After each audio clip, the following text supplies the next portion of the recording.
Hello everyone, आज हम Bihar tourism के बारे में पढ़ेंगे। बिहार टूरिज्म से भी कुछ सवाल आपके एग्जाम्स में बन सकते हैं, जैसे बौद्ध सर्किट, जैन सर्किट, इन सभी के बारे में। तो हम इसमें विस्तार से पढ़ेंगे।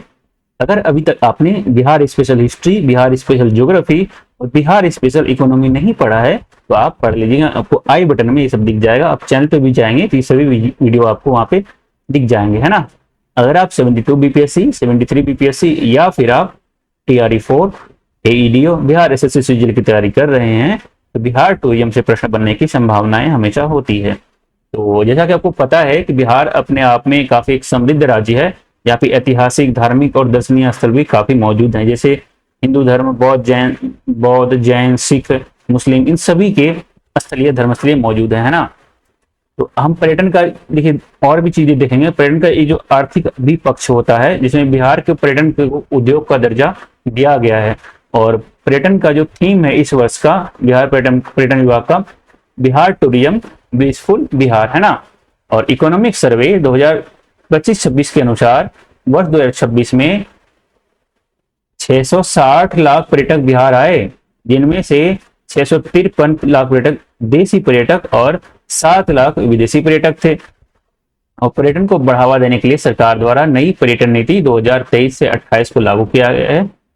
इसको दिसंबर 2023 में ही इसको स्वीकृति दी गई थी। इसके कुछ प्रावधान थे, जैसे विश्व स्तरीय इंफ्रास्ट्रक्चर को डेवलप करना और पर्यटन और आतिथ्य क्षेत्र में विशेषज्ञता वाली कुशल श्रम शक्ति को तैयार करना, है ना।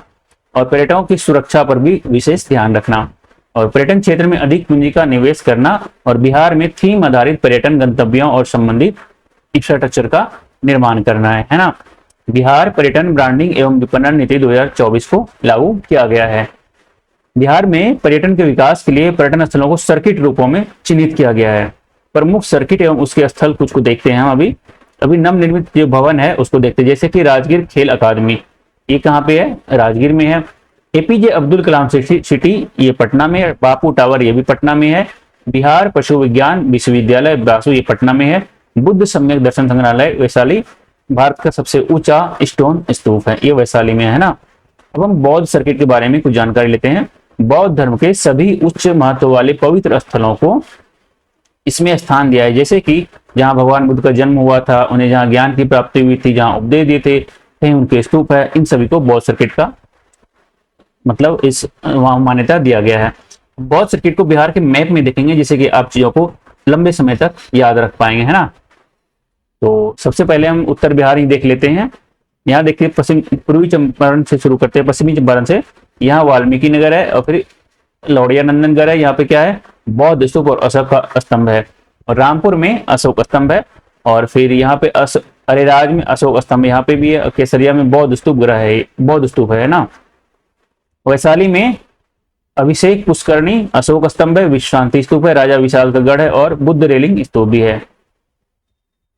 अब हम देख लेते हैं, थोड़ा सा पटना में देख लेते हैं।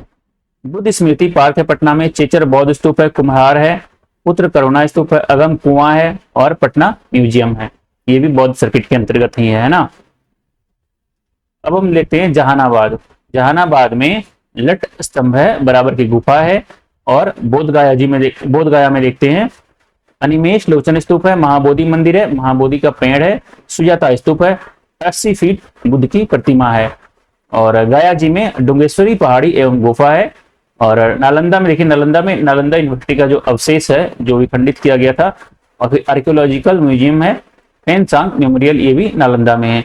और राजगीर को देखते हैं, राजगीर में विश्व शांति स्तूप है, वेणुवन है, घोड़ा कटोरा झील है, पीपला और शपकर्णी गुफा भी है। और भागलपुर में विक्रमशिला विश्वविद्यालय, ये बौद्ध सर्किट है। अब हम लोग जैन सर्किट को देखते हैं। बिहार 12वें तीर्थंकर वासुपूज्य और 24वें तीर्थंकर महावीर स्वामी का पवित्र जन्म स्थान है। बिहार में जैन धर्म से जुड़े कई धार्मिक पर्यटन हैं, जिसको कि जैन सर्किट को के मतलब उसका नाम दिया गया है। हम भी इसको बिहार के मैप में इसको भी फिर देखते हैं। अभी शुरू करते हैं वैशाली से। वैशाली में बासोकुंड जैन मंदिर है। और आरा में मसाड़ जैन मंदिर और चंद्र प्रभु जैन मंदिर है। पटना में कमलदा जैन मंदिर है, यहाँ देखिए। नालंदा में जैन मंदिर कुंडलपुर है। उसके बाद राजगीर में नौलखा मंदिर, सोन भंडार मंदिर, मनियार मठ, विरायतन दिगंबर जैन है। पावापुरी, जल मंदिर, श्वेतांबर, ये सभी नालंदा में है। नवादा में है गुनावजी मंदिर है, और सिकंदरा में जैन मंदिर लक्षुआर है, और वासु पूज्य जिनिया ये भागलपुर में है। वासु पूज्य जिनिया श्री चंपापुर दिगंबर जैन सिद्धेश्वर, ये नाथनगर में पड़ता है भागलपुर में, ठीक है। और बांका में जैन मंदिर मंदार पर्वत पर है ये। अब हम लोग सिख सर्किट के बारे में देखते हैं। बिहार सिख धर्म के 10वें गुरु श्री गोविंद सिंह जी के जन्मभूमि भी है, और इसके अतिरिक्त सिख धर्म के प्रथम गुरु श्री गुरु नानक एवं 9वें गुरु श्री गुरु तेग बहादुर सिंह ने भी बिहार की यात्रा की थी।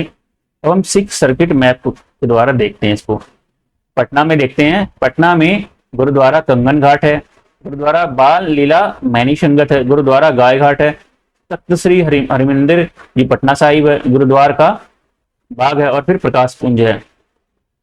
अब देखते हैं हम लक्ष्मीपुर में श्री गुरु तेग बहादुर साहिब का ऐतिहासिक गुरुद्वारा है, और भागलपुर में गुरुद्वारा बड़ी संगत है, और मुंगेर में गुरुद्वारा पक्की संगत है, और राजगीर में गुरुद्वारा श्री गुरु नानक शीतल कुंड है, रजौली में गुरुद्वारा रजौली संगत है, और गया में गुरुद्वारा श्री तेग बहादुर है, और यहाँ पे पटना में गुरुद्वारा हांडी साहिब भी है, और सासाराम में गुरुद्वारा चाचा फगू मल है यहाँ पे। अब हम रामायण सर्किट देखते हैं। जैसे कि सिख का बौद्ध धर्म का एक सर्किट था, उसी तरह रामायण सर्किट भी है, जहाँ पे उसमें कुछ विकास का उल्लेखनीय जो योगदान रहा है, उसके पवित्र स्थान को भगवान राम और सीता माता जी संबंधित रही है, उसको भी अभी हम अध्ययन करेंगे यहाँ पे। ये हमारा रामायण सर्किट है, ठीक है। देखते हैं वाल्मीकि नगर में नर देवी है, गौरी शंकर है, वाल्मीकि आश्रम है, और रामनगर में जानकीगढ़ आश्रम है, ये भी सब पूर्वी चंपारण में ही है। और सीतामढ़ी में जानकी मंदिर है, पुनौरा धाम है, और हलेश्वर स्थान और पंत पाकर है। जानकी मंदिर, इस पे क्वेश्चन पूछा था पहले बीपीएससी में, कहाँ पे जानकी मंदिर है, ये सीतामढ़ी में है। दरभंगा में गौतम कुंड और अहिल्या स्थान है। मधुबनी में देवी गुर्जा फुलहर का स्थान है। वैशाली में राम चौरा मंदिर है। पटना में महावीर मंदिर है, और मधेपुरा में सिंहेश्वर स्थान है। भागलपुर में अजगैबीनाथ है, और मुंगेर में सीता कुंड है, और बांका में मंदार पहाड़ी है, और जमुई में गिद्धेश्वर मंदिर है, और गया में प्रेत शिला हिल है, और काको में रानी केकई है, और तार में इसमें तरका युद्ध भूमि है। औरंगाबाद में देव सूर्य मंदिर है, सीता थापा और मगा का मंदिर है ये। और भभुआ में मुंडेश्वरी मंदिर है। बक्सर में देवी अहिल्या अहिरैली राम रेखा घाट, ये यहाँ पे पड़ता है ना। नेक्स्ट पढ़ते हम लोग सूफी सर्किट। बिहार की भूमि सूफीवादों के लिए भी काफी संबंधित रहा है, उनसे संबंधित इसमें कई सूफी दर्शनीय स्थल भी मौजूद हैं। अब सूफी सर्किट मैप को देखते हैं। सबसे पहले देखते हैं मोतिहारी, यहाँ पे बतख मियां अंसारी का मजार है। सिवान में हसनपुरा दरगाह है, और मुजफ्फरपुर में दरगाह हजरत दाता कम्बल शाह चिश्ती का यहाँ पे मजार है। और दरभंगा में मजार हसरत मखदूम और भीका शाह सैलानी का स्थान है ये। और सुपौल में मजार पीर अशफाकुल्ला का पीरगंज यहाँ पे मजार है। अररिया में मजार हाजी शब्बीर शाह वर्सी का है। और पूर्णिया में दरगाह ख्वाजा सैयद शाह अजमतुल्ला चिश्ती का यहाँ पे है। और भागलपुर में मजार हजरत लाल मोह शाहजंगी है ये। और मुंगेर में मजार पीर हजरत पीर शाह नफी जमिया रहमानी खान का है ये। और फिर बिहार शरीफ को देखते हैं। बिहार शरीफ में इब्राहिम बयां मकबरा और बड़ी दरगाह छोटी दरगाह है। पटना में देखते हैं। पटना में खानका इमादिया कलंदरिया बेगू हज्जाम मस्जिद है। खानका मुजीबिया फुलवारी शरीफ में है। और खानका मुनेमिया कामरिया हजरत और फिर मुनीम पाक बाज की दरगाह है। और औरंगाबाद में अमजर शरीफ दरगाह है, यह हसपुरा में है। और जहानाबाद में हजरत बीबी कमल मकबरा काकोइस में।